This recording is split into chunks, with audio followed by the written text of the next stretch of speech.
Like what you see? Like to be in the know? Visit facebook.com/WBGU and like us today. Stay in touch with what's new at WBGU-TV, national PBS programs, local productions, station events, and more.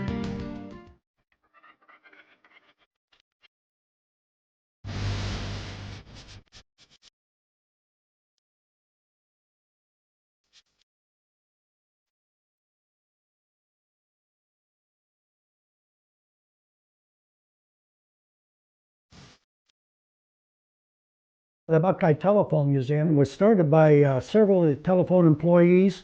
At that time it was called General Telephone, and they started talking, and every one of them had a little bit of a piece of equipment here or there, and they decided it would be a nice idea to share that with the new employees and also to share that with the public someday. And they decided they would try to get together a telephone museum and see if they couldn't get it set up where we could get the things together and be able to put them on display.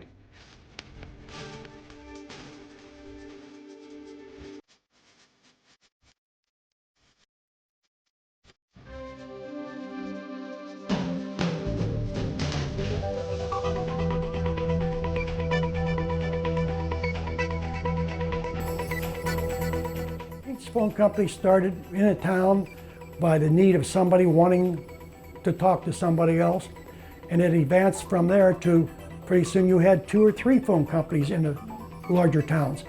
Back in 1935, there was 455 telephone companies in the state of Ohio, and the headquarters were here in Marion. It made a central location in the state of Ohio, and over a period of time, these phone companies were bought out by the larger one, and larger ones, and then larger ones. And I believe now, I think we're in the neighborhood of 30. And some of these phone companies are still independently owned by the mom and pop, and they're still serving their customers out in the area.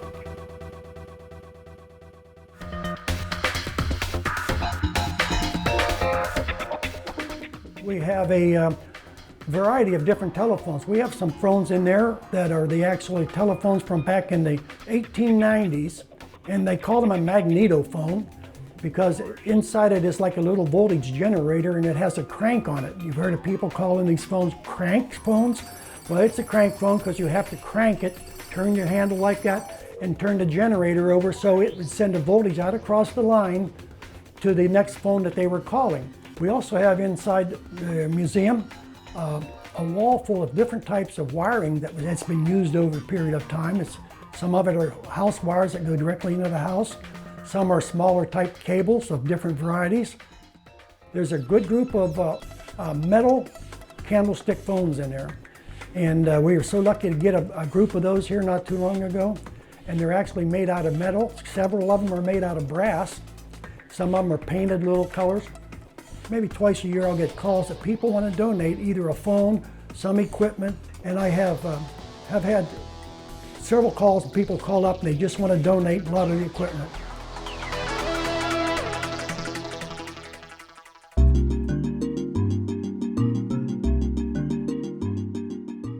Upon a visit to the Buckeye Telephone Museum, we usually go explanation of how a telephone works because a lot of people don't realize it takes 2 different types of voltages to make your telephone work. I have school groups coming in, children anywhere from 8 to 12 years old, and I go over the telephone, how the telephone works with them, and tell them about the 2 voltages it takes to get telephone work. And I really try to make an effort to talk to them and I try to explain to them, but yet let them go ahead and see some of these things and let them use the phone systems that we got here for them to use.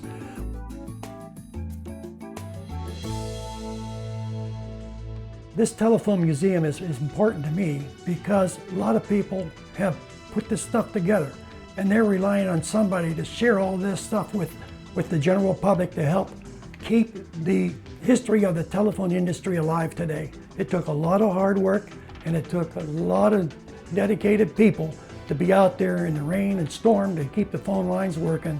And it's a prime example of the hard work of American people put together to make America one of the best countries in the world.